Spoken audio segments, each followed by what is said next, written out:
So it's Friday and I'm a little fired up. Had a long day at work. It happens. But that's not what I'm fired up about. What I'm upset about is my fifth grader comes home from school today with a magazine. He comes home with Ohio AG Mag pork. Look at this thing. Oh wait, I'll go ahead and open this up for you in case you missed it. And I'll show you the back too.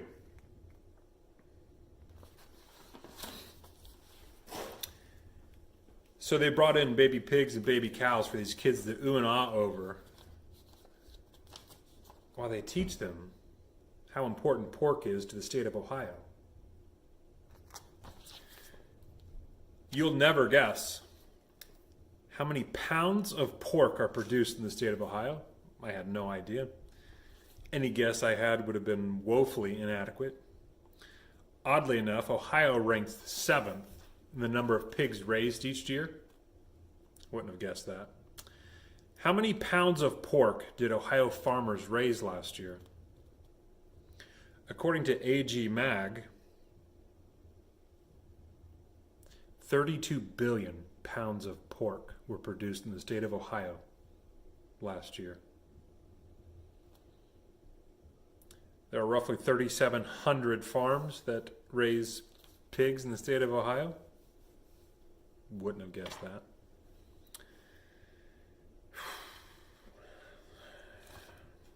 It's got a great little picture down here, if you guys can see that. Look, it tells you what you can do and where each of the pieces come from the pig, what they do for it. This part right here, for any of you that saw my video about the Bauer Farm Kitchen in Cincinnati, Ohio, that part they'll use. In case you missed my video, there is a restaurant in Cincinnati, Ohio that will slow cook a whole pig's head for 3 days and serve it as a meal. If you want to check out that video, feel free to do so.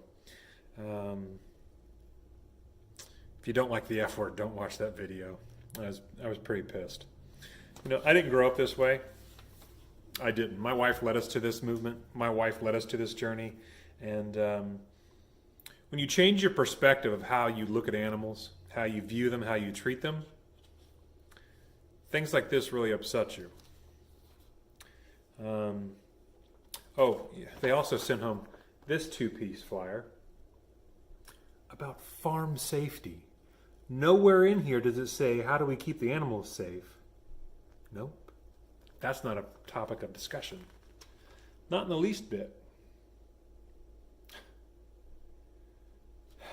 Wow. It just baffles me that stuff like this is being sent home with our kids, which helps grind the compassion out of them. Because naturally, as a child, like my 4-year-old, if you gave him a bunny, or baby pig, since we're talking about pigs, if you gave him a baby pig and a banana, which one do you think he's going to try to eat? Well, we all know the answer to that. We all know that kids, by nature, are going to choose to eat the banana, not the pig. You know, I grew up in a family where I was raised to hunt. That's how my dad was raised. That's how his dad was raised. Recently, my dad and I have had some pretty good discussions about my choice to be vegan. And he's not there yet. And, you know, he may never get there. He asked me, he says, don't judge me.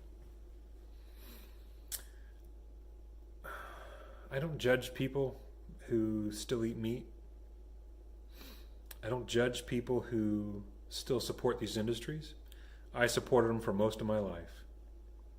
But I'm going to continue to encourage, to educate, and try to inspire everyone to change their perspective. I'll never stop. I made a promise that I'd spend the rest of my life using my voice to defend animals anywhere and everywhere I can. Stuff like this, I just don't understand how we think it's okay to teach our children that these animals' lives have no value. They're sentient creatures, just as we are. Everyone can agree that animals have the capability to suffer, right? So, in their capacity to suffer, we suffer as equals. If you're hurt, you suffer. If they're hurt, they suffer. They suffer emotional distress, just as we do.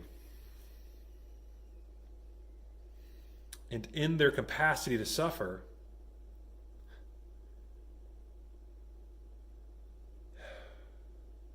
a bear is a pig, is a dog, is a boy.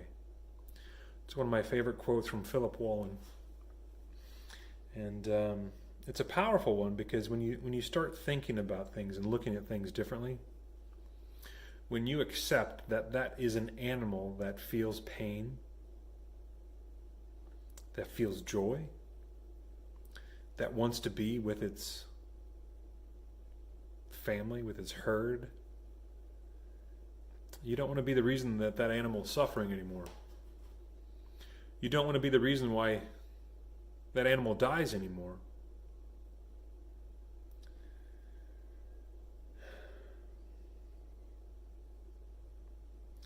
It's very, very upsetting how cruel we can be, and the fact that they would print in here that they are celebrating that Ohio ranks 7th in the country for the number of pigs raised, and that 32 billion pounds of pork was raised in the state of Ohio. At what point do we realize, why aren't we giving our kids packs of cigarettes and letting them smoke it? Because it's not good for them. The great debate of what is good for you and what's not good for you will probably not end anytime soon. But processed meat is considered a level 1 carcinogen, along with cigarettes and asbestos, by the World Health Organization. That's not some crazy whack hippy dippy bullshit. That's medical science fact. So, we might as well give these kids a pork chop and a pack of smokes. Send them on their way, right? Of course not.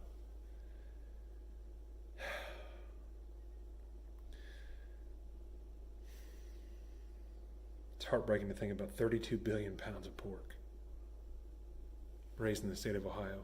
Someone once told me that the state of Ohio is going to be one of the last states to really change. Like if you look at California, look at big cities, you see lots of vegan population, you see lots of vegan options.